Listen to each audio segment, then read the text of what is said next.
The morning it happened, Charleston was still half asleep, beneath a misty drizzle. The kind of quiet, gray morning when the air smells of wet magnolia, and everything feels unhurried, as though the whole city had decided to linger a little longer in its dreams. Raymond sat at the kitchen table buttering his toast, teasing me for burning it again, that familiar smile tugging at the corner of his mouth. "Eleanor," he laughed, shaking his head, "one day you'll set off the fire alarm trying to make breakfast for two.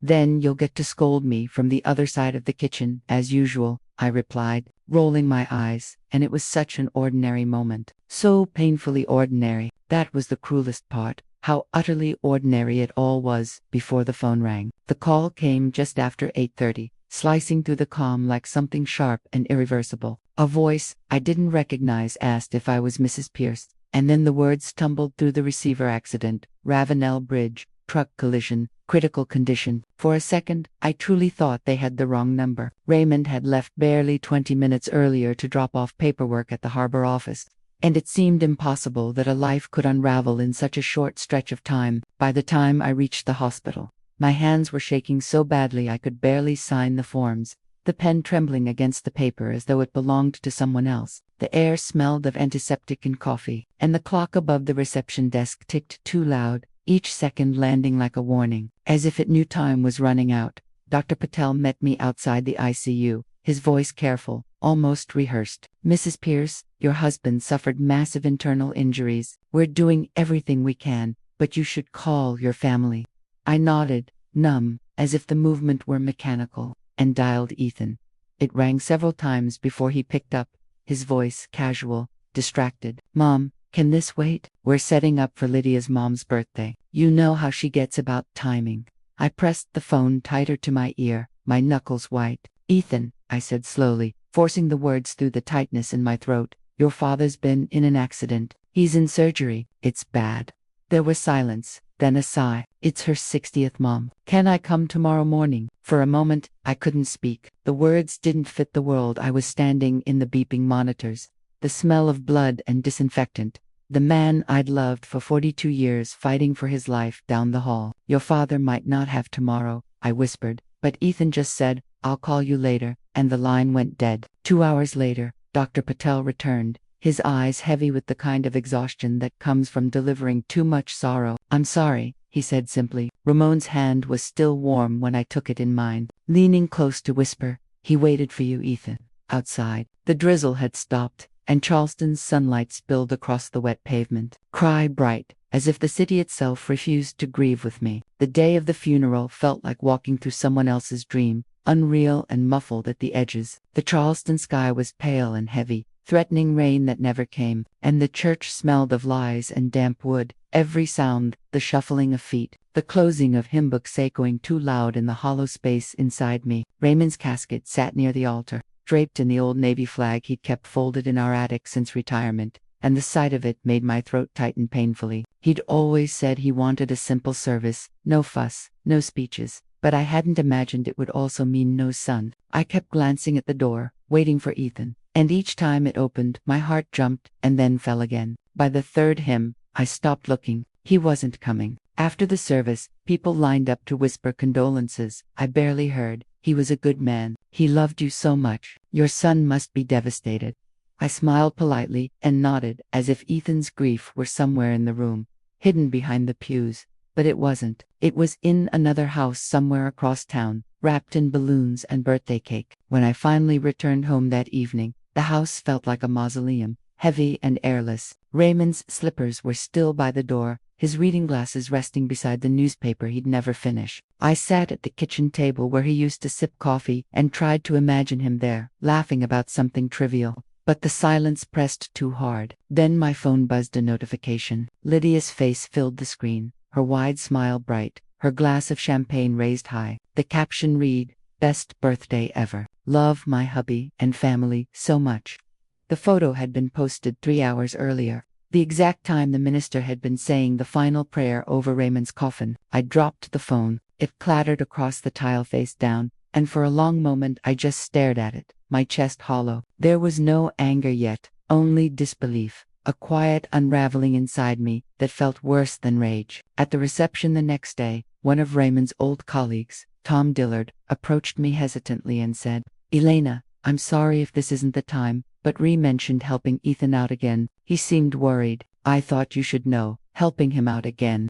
The words sank deep, settling somewhere cold and sharp. Raymond hadn't told me about money in years. We'd promised no secrets after our mortgage was finally paid off. I felt the first cold crack of suspicion run through my grief. That night, I poured a glass of wine and sat staring at the empty chair across from me. "You were trying to warn me, weren't you, Ree?" I whispered, and the silence that answered felt heavier than the grave. The next morning, the house was too quiet. Even the clock above the mantel seemed hesitant to tick. I wandered from room to room like a ghost, touching the things Raymond had left behind: his jacket on the coat rack, his mug on the counter, his glasses beside the folded newspaper, and every object whispered the same thing: "He's gone, but not finished." When dusk fell, I walked into his study. It smelled faintly of cedar and engine oil, the lingering scent of his old workshop days clinging to the walls as if it refused to fade. And I realized I hadn't stepped inside since the accident, as though crossing that threshold would make everything too real. The desk was spotless, drawers neatly closed, files labeled with his sharp engineer's handwriting, each line precise and deliberate. He had always kept everything exact, ordered like the ships he once designed. No clutter, no mess, no surprises. Yet, as I ran my hand slowly along the edge of the desk, my fingers brushed against a small strip of masking tape hidden beneath the top drawer. My breath caught. I peeled it back carefully and found a brass key taped underneath, along with a folded note in his handwriting: "For Eleanor, if something happens." My heart began to hammer so loudly, it felt as though it might shake the room. As I slid the key into the lock and unlocked the bottom drawer, inside lay a single navy blue folder, its corners worn and smudged with handling. On the tab, written in firm block letters, were 2 words: "Ethan transfers." I lowered myself into the chair and opened it, and in that instant felt my world tilt. There were dozens of printed bank statements neatly stacked in chronological order, each page aligned with the same careful precision Raymond brought to everything. Every statement showed transfers from Ramon's account to Ethan's: 2,000 here, 5,000 there, numbers that blurred together the longer I stared. Each line item was tagged with vague descriptions: consulting fee, emergency rent,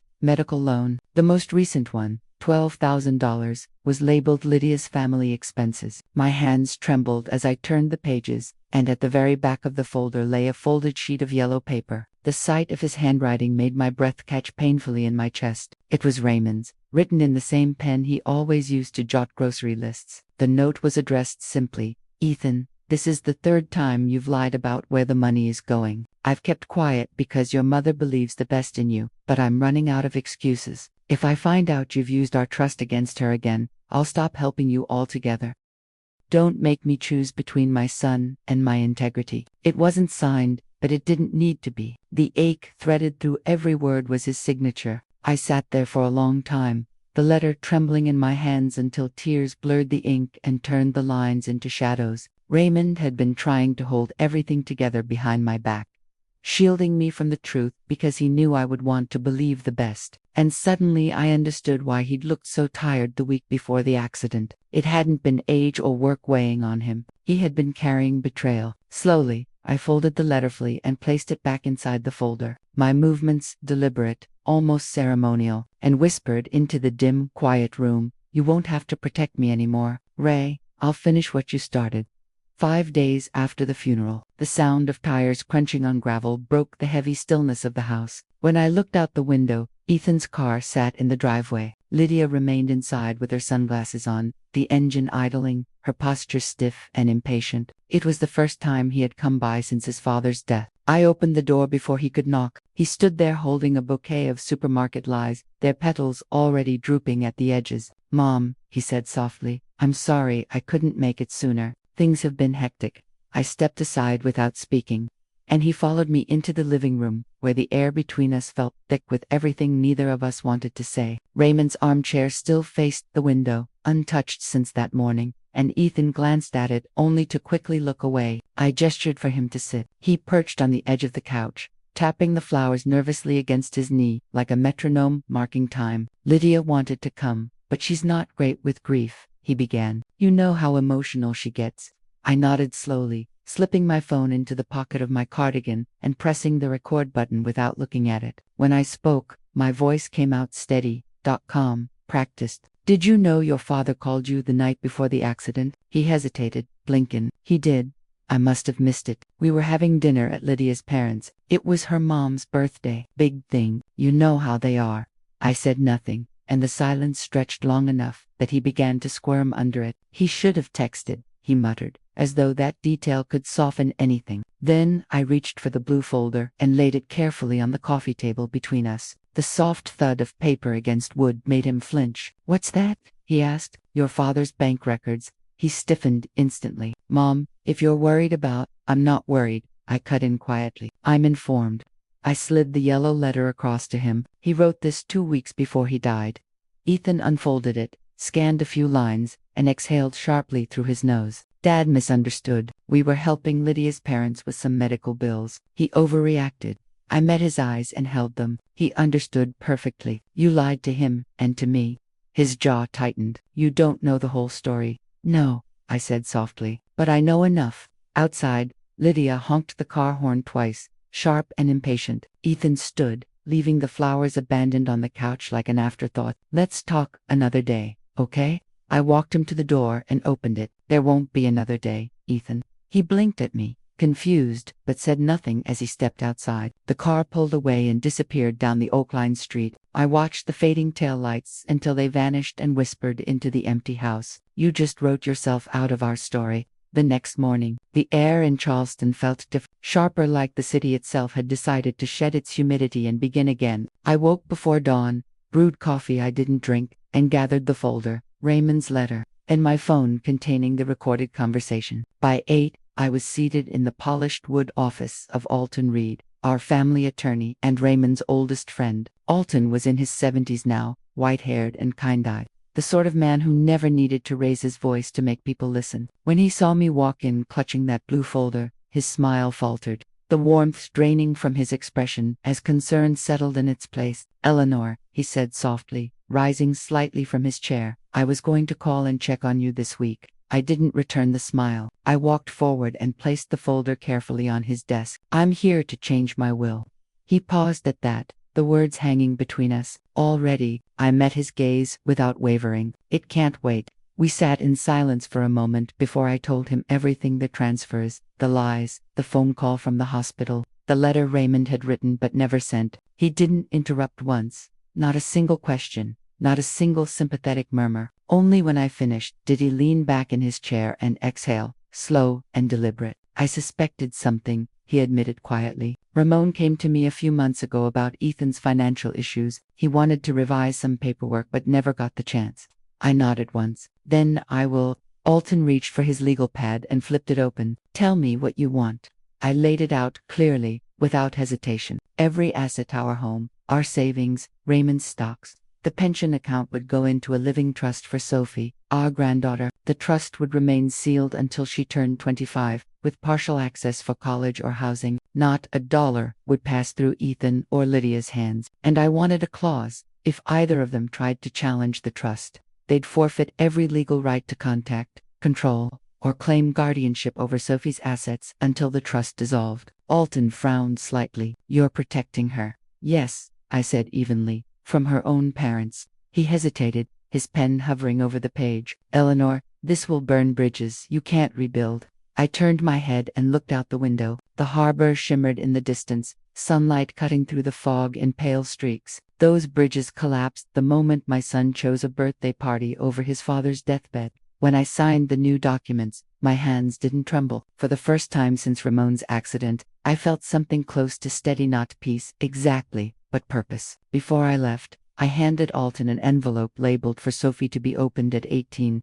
It's not about money, I told him. It's about truth.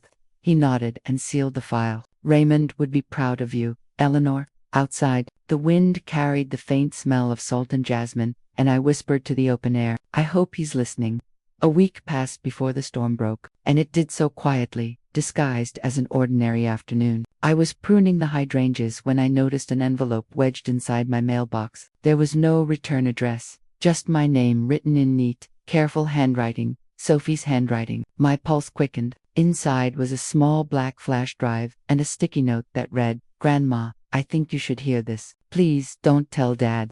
My heart started pounding so hard it felt painful. I went inside immediately, locked the door, and plugged the flash drive into my laptop. A folder popped open, audio recordings. Each file was dated over the past month. The first one was titled Dinner, June 12th. I clicked play. Lydia's voice filled the room, sharp and smooth like glass. "Your mother's not well, Ethan. She's getting forgetful. If she makes one wrong move, we can petition the court to step in. Mental incompetence is easy to prove at her age." Ethan's voice followed, quieter, tired. "Do we really need to go that far?" "We need to protect Sophie's future," Lydia replied. "And ours." I froze, my hand hovering over the mouse, unable to move. The second recording began automatically. "Ethan again. Mom changed her will. I can feel it. She's been meeting with Reed."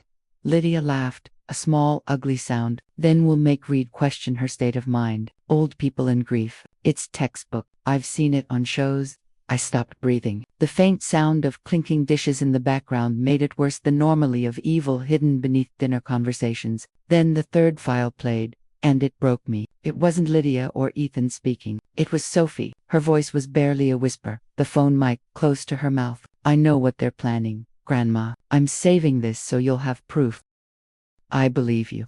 I pressed my hand against my mouth to keep from crying out. That little girl, 11 years old, had been living in that house, hearing things no child should hear, quietly recording them to protect me. I sat there for a long time, the laptop screen glowing in the dim room. When I could finally move, I copied the entire folder twice, one for Alton, one for my home safe. Then I wrote another letter to Sophie. "If anything ever happens to me before you're grown, this is your truth. Never let anyone make you doubt what you heard." That night, I sat in Raymond's chair and held the flash drive in my palm like a fragile relic. "You'd be proud of her, Ray," I whispered into the dark. "She's braver than both of us." And for the first time since the accident, I didn't feel alone. The letter came on a Tuesday morning, formal, printed on heavy cream paper. Ethan and Lydia were contesting the trust. They claimed I was mentally unfit when I signed the documents. I stared at the words until the ink blurred on the page. Then I called Alton. He didn't sound surprised. "They've hired a firm downtown. Mediation will be required before a formal hearing," he said gently. "Are you ready for this?" I was ready the day he hung up on me,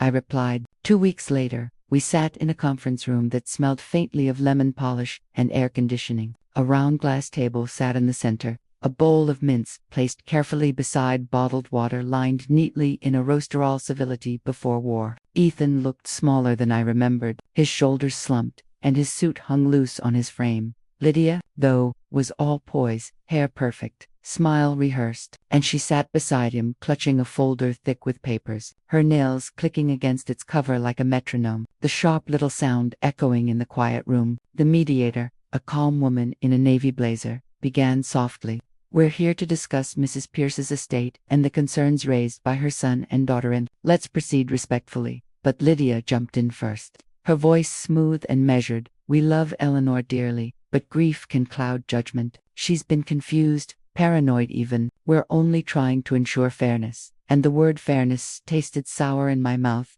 bitter as something spoiled. I said nothing, because there was power in restraint, and instead I reached into my bag, removed the blue folder, and slid it across the table with steady hands, while Alton followed with a USB drive in a labeled envelope. The words printed clearly, "Evidence July recordings." The mediator glanced between us, her brows knitting slightly. "What is this proof?" she asked, and I said simply, "Of intent, of manipulation." And then the room went silent as the audio played, Lydia's own voice filling the air, cold and unmistakable. "Will make Reed question her state of mind." And Ethan's voice followed, weak, complicit, the sound of a man drifting instead of standing. Lydia's face drained of color as the truth settled over the table. "Those are private conversations taken out of context," she insisted.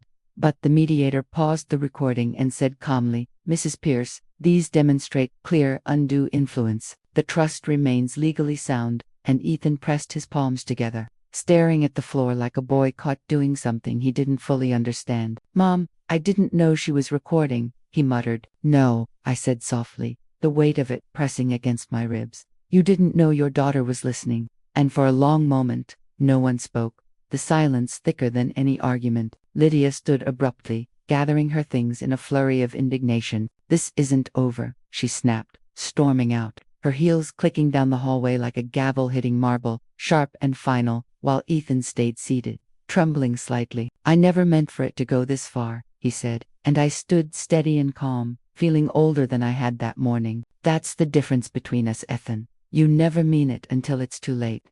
And when I left the building, the sunlight hit my face, and for the first time in months, it didn't feel heavy. It felt earned. 5 years later, Charleston bloomed with Ellis again. The same streets that once felt haunted now alive with laughter and sunlight. And I stood on the porch that morning watching Sophie step out of the car in her graduation gown, her smile as steady as the tide. She was 18 now, taller, wiser, carrying the same quiet strength I'd once seen in Raymond, and she held an envelope in her hand, the familiar weight of it unmistakable. "My envelope for Sophie to be opened at 18, Grandma," she said softly, her eyes shining. "I wanted to read it with you." And we sat together at the kitchen table, the same place where so much had ended and begun, history lingering in the wood grain, and she carefully unsealed the letter, unfolding each page like it was made of glass, reverent and afraid to tear what had taken years to hold together. I watched her eyes move over my handwriting, her expression shifting from curiosity to tears.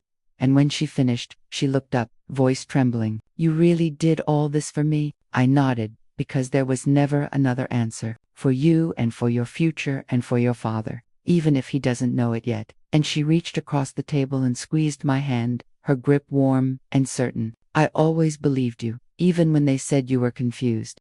And a laugh broke from me, soft and shaky, the kind that comes after surviving something you were never meant to endure. "You saved me, Sophie. You were the only one brave enough to tell the truth." And later that afternoon, we drove to her graduation ceremony, the auditorium packed, the air warm with pride and possibility. And when her name was called, Sophie Eleanor Pierce, I felt my chest tighten because she had changed her middle name months earlier without telling me, carrying me forward in a way I had never asked for but would cherish forever. When she crossed the stage, she looked right at me and smiled through her tears. And in the crowd, I spotted Ethan sitting in the back row, alone, his head bowed, clapping quietly, smaller somehow than I remembered. And he didn't approach us afterward. He didn't need to. Some distances can't be bridged by apologies. They have to be lived through, step by step, in silence. That night, Sophie and I sat on the porch, the air humming with crickets and Seb breeze.